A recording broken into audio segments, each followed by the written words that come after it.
Hello everyone, welcome to Poonam education. I hope you all are doing good. So आज हम बात करने जा रहे हैं जलवायु के बारे में।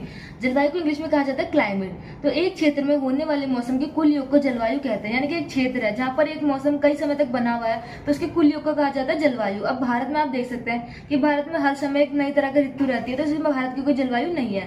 तो जलवायु को प्रभावित करने वाले कारक कुछ इस प्रकार है। तो पहला है अक्षांश। पृथ्वी के विभिन्न अक्षांशों पर सूर्य का प्रकाश अलग अलग मात्रा में प्राप्त होता है। जैसे तापमान और वर्षा में अंतर होता है। जो सूर्य का तापमान है वो पृथ्वी के विभिन्न हिस्सों पर अलग अलग तरीके से बढ़ता है, इसलिए वहां पे क्या है, तापमान और वर्षा में अंतर होता है। नेक्स्ट है हमारा ऊंचाई। जैसे जैसे ऊंचाई बढ़ती है तापमान कम होता जाता है। जैसे जैसे आप देखेंगे कि लोग माउंटेन्स की तरफ जाते हैं तो क्या होता है, तापमान घटता जाता है और ऑक्सीजन की कमी भी होती जाती है। नेक्स्ट है हमारा वायुदाब और पवने।